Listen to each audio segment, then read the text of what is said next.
ওকে সুপ্রিয় শিক্ষার্থীরা, তো আমরা করছিলাম ক্যালকুলাস 2। আর ক্যালকুলাস 2 থেকে আমরা যে অধ্যায় নিয়ে আলোচনা করছিলাম অধ্যায়টার নাম হচ্ছে বক্রতা। গত ক্লাসে আমরা বক্রতার ব্যক্ত সমীকরণ নিয়ে আলোচনা করছিলাম, আর ব্যক্ত সমীকরণে বক্রতার ব্যাসার্ধ কেমন হয়, কিভাবে নির্ণয় করতে হয় সেই বিষয়ে আমরা শিখছিলাম। আজকে আমরা অব্যক্ত সমীকরণে বক্রতার ব্যাসার্ধ নির্ণয়ের চেষ্টা করব। তো প্রথমে আমরা অব্যক্ত সমীকরণে বক্রতার ব্যাসার্ধ নির্ণয়ের সূত্রটা দেখে আসি। সূত্রে বললো কি rho equal to fx square plus fy square whole to the power 3/2 divided by fxx fy square minus 2 fxy fx fy plus fyy fx square। তো এই সূত্রটা ব্যবহার করে আমরা অব্যক্ত সমীকরণে বক্রতার ব্যাসার্ধ নির্ণয় করতে পারবো, কিন্তু কথা হচ্ছে এই সূত্রটা যে আমি লিখলাম এটা আসলে এইভাবে দেখলে মনে থাকে না, যার কারণে আমরা এখন একটু মনে রাখতে পারি মতো করে শিখবো। তাহলে আমরা রো ইকুয়াল টু কি লিখবো, এভাবে শিখবো। রো ইকুয়াল টু প্রথমে হচ্ছে fx square plus fy square whole to the power 3/2। প্রথমে এটা শিখবি, fx square plus fy square whole to the power 3/2। Okay, তারপর এইখানে প্রথমে আমরা দিব fxx আর এর লাস্টে আমরা দিব fyy। ওকে, তাহলে প্রথমে দিলাম fxx, লাস্টে দিলাম fyy। xx যেটা দিলাম তার সাথে fy স্কয়ার দিব, আর yy যেটা দিলাম তার সাথে fx স্কয়ার দিব। ওকে, তাহলে আবার দেখি, প্রথমে দিলাম fxx, লাস্টে দিলাম fyy, xx এর সাথে দিলাম fy স্কয়ার, আর yy এর সাথে দিলাম fx স্কয়ার। ওকে, এটার আগে আমরা প্লাস চিহ্ন দিব, তারপর মাঝখানে -2 দিব। এখানে xx দিছি, এখানে yy দিছি, আরেকটা হতে পারে সেটা হচ্ছে xy, xx yy, আরেকটা হতে পারে xy, সেটা আমরা এখানে দিব f of xy। তো xx এর সাথে ছিল y, y এর সাথে ছিল x, তো এখানে তো xy, ফলে এখানে ওর সাথে একটা x থাকবে, একটা y থাকবে। ওকে, ব্যাস এই হয়ে গেল সূত্র। তার মানে আবার বলি, প্রথমে f of x স্কয়ার, প্রথমে f of y স্কয়ার লিখে ফেলবো, হোল টু দি পাওয়ার 3/2, এটুকু মনে রাখবো।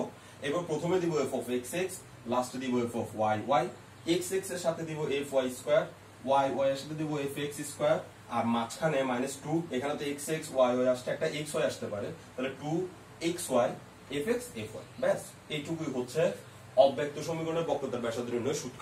আচ্ছা, তো আমরা অব্যক্ত সমীকরণের বক্রতার ব্যাসার্ধ নির্ণয়ের সূত্র তো শিখলাম, কিন্তু কাহিনী হচ্ছে সূত্রে এই যে নোটেশন গুলো কি বুঝায় এগুলো আমরা এখনো বুঝাই নাই। তাহলে প্রথমে এখানে আমরা যে নোটেশন গুলো দেখতেছি সেগুলো একটু আমি নোট করে নিই। প্রথমে দেখছি f of x, মানে f of x, এটা মানে এটা হচ্ছে fx, তারপর হচ্ছে fy। এরপর আমরা যে নোটেশনটা দেখতেছি সেটা হচ্ছে f of xx।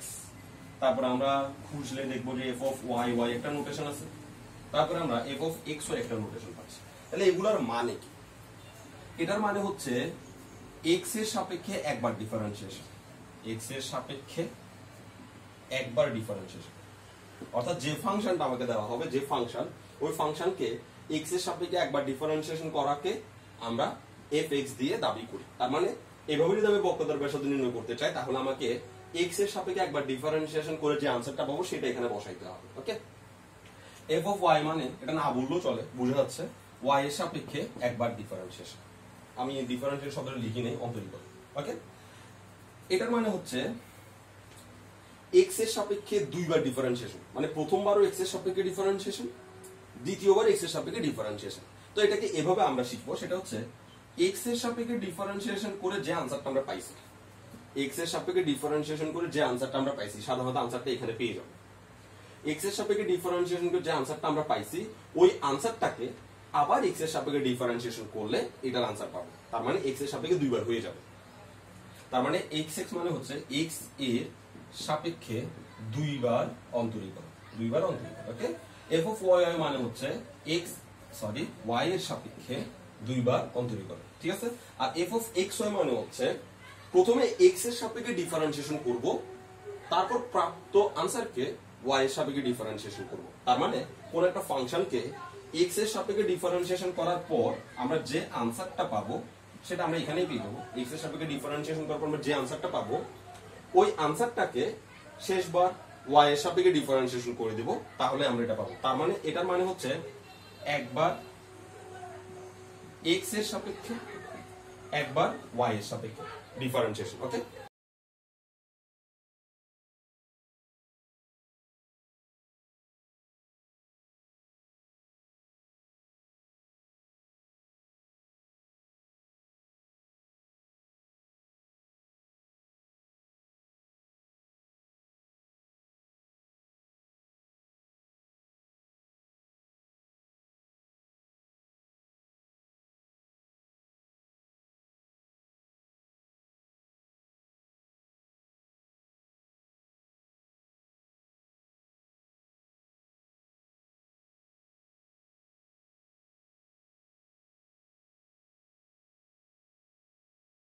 আচ্ছা, তো অব্যক্ত সমীকরণের সূত্রটা বুঝার পর আমরা একটা গাণিতিক সমস্যা নিছি, এই সমস্যাটা আমরা অব্যক্ত সমীকরণের মাধ্যমে করব।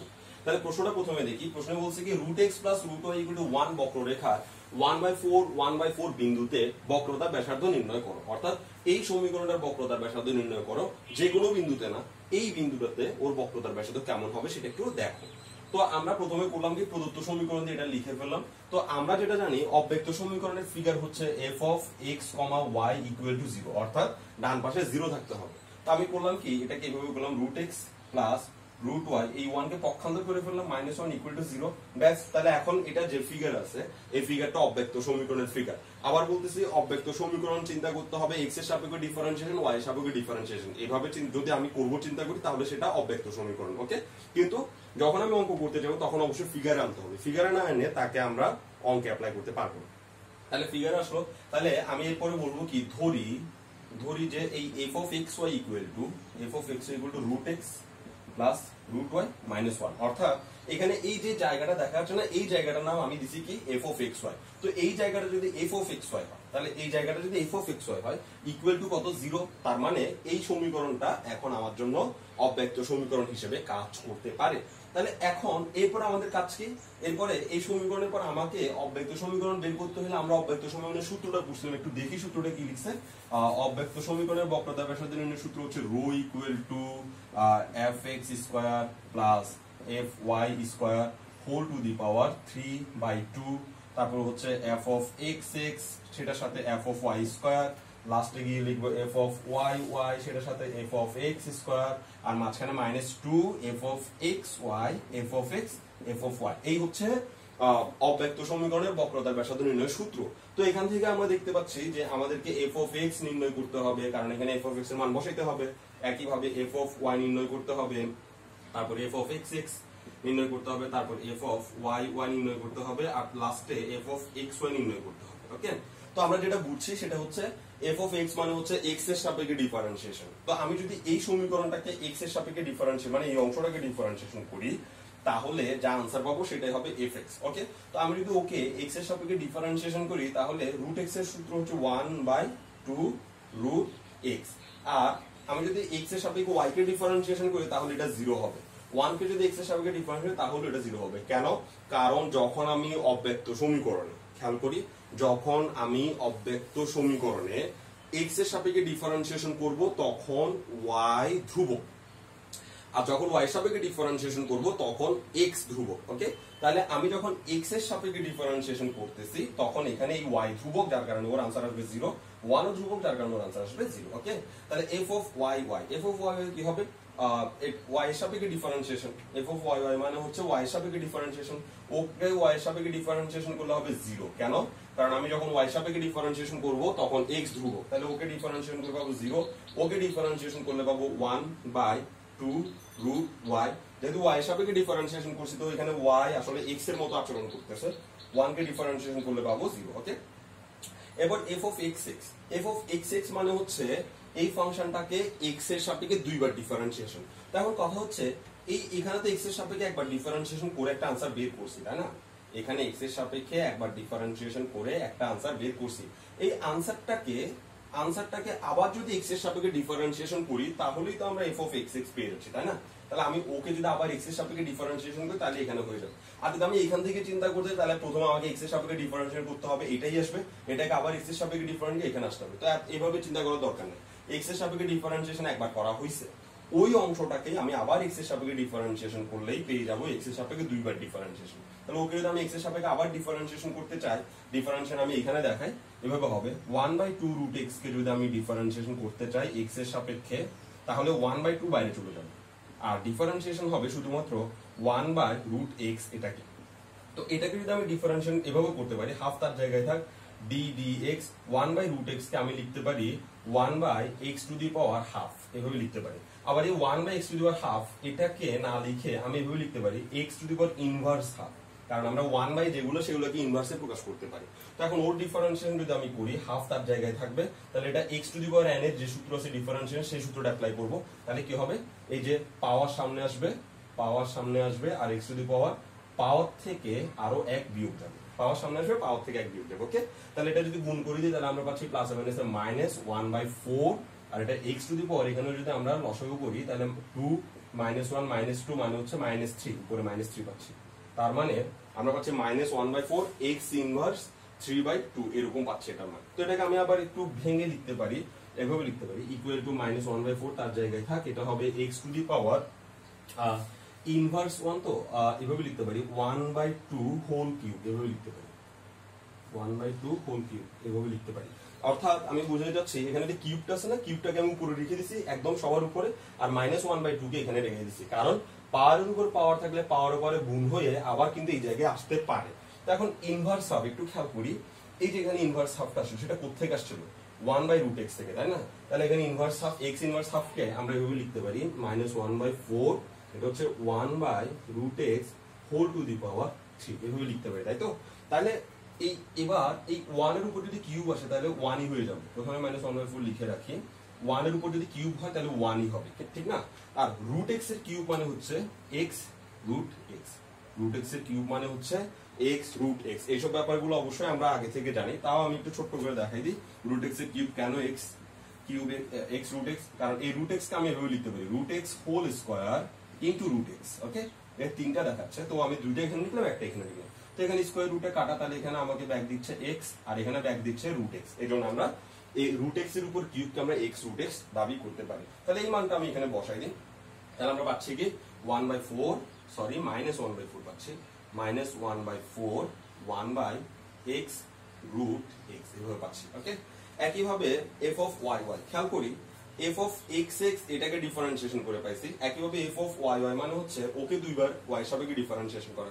তো একবার y সাপেক্ষে ডিফারেন্সিয়েশন এটাকে হয়ে গেছে, ওকে আবার ডিফারেন্সিয়েশন করব y সাপেক্ষে, সুতরাং আমরা এই আনসারটা পেয়ে যাব। তো এখন কথা হচ্ছে এই x এর জায়গায় y চিন্তা করলে বাকি কাজগুলো কিন্তু এভাবেই আসবে, যার কারণে আমি ওর আনসার সরাসরি লিখে দিচ্ছি 1/4 y √y এভাবে আসবে। ওকে, এবার আমাদের কাজ হচ্ছে f অফ x y, এটার মানে কি?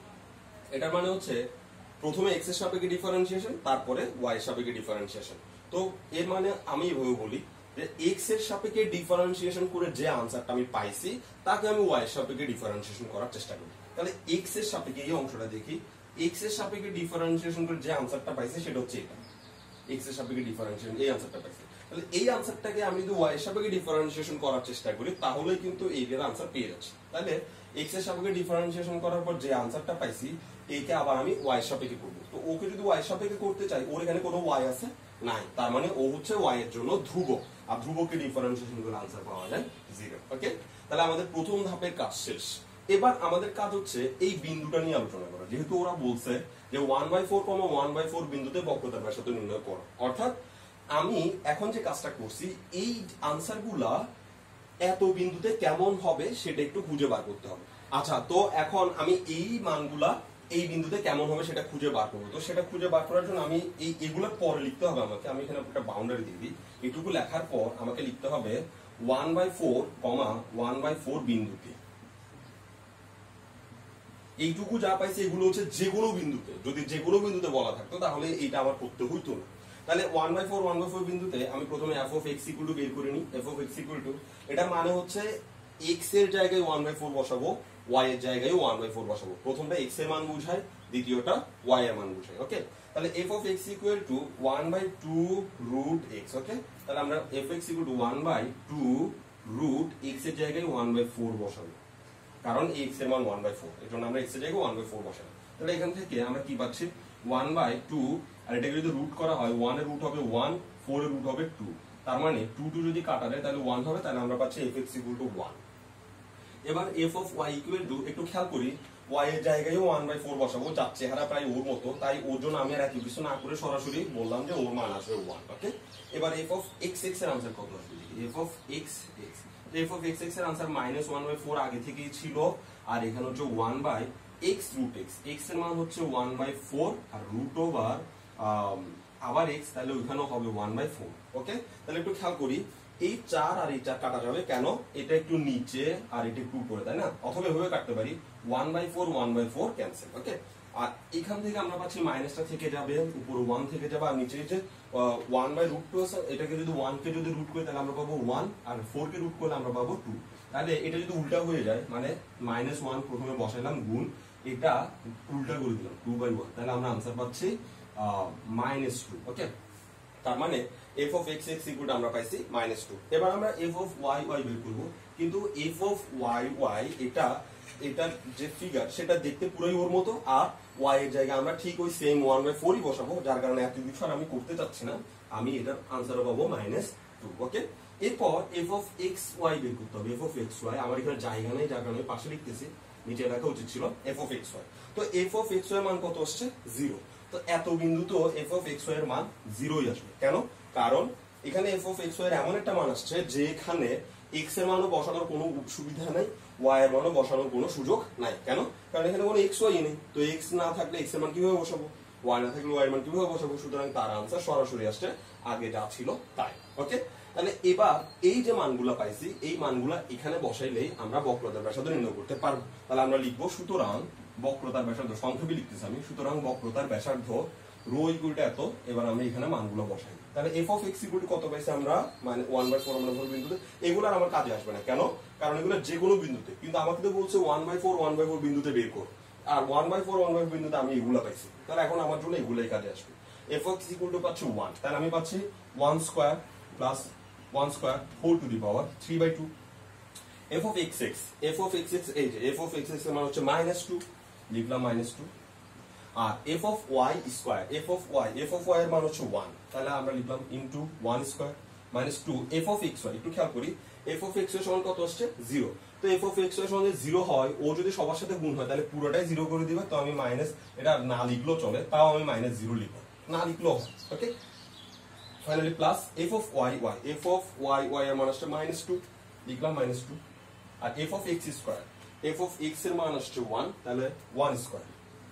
ওকে, এবার এখান থেকে কি পাই দেখি, 1 স্কয়ার মানে হচ্ছে 1, আর এই 1 স্কয়ার মানে হচ্ছে 1, তাহলে 1 হচ্ছে 2 টু দি পাওয়ার 3/2। ওকে, আর এখানে পাচ্ছি -2, এখানেও পাচ্ছি -2, তাহলে নিচে পাচ্ছি -4 আর উপরে পাচ্ছি 2 টু দি পাওয়ার 3/2, তাই না? তাহলে এটাকে আমি এভাবে লিখতে পারি, একটু খেয়াল করি, এই 2 to the power 1/2 whole to the power 3 এভাবে লিখতে পারি। এই যে এখানে 3টা আছে, 3টাকে উপরে পাঠিয়ে দিচ্ছি, এই কাজটা কিন্তু একটু আগেও করা হয়েছে। ওকে, তাহলে এখন আমি এই হাফ কে লিখতে পারি √2 হোল কিউব ডিভাইড বাই -4। তো একটু আগে আমরা দেখছিলাম যে √x হোল কিউব, এটার আনসার আসছিল x√x। তাহলে এখন x এর জায়গায় 2 আছে, এই যে আমাদের এখানে x এর জায়গায় 2 আছে, তাহলে এখন হবে 2√2।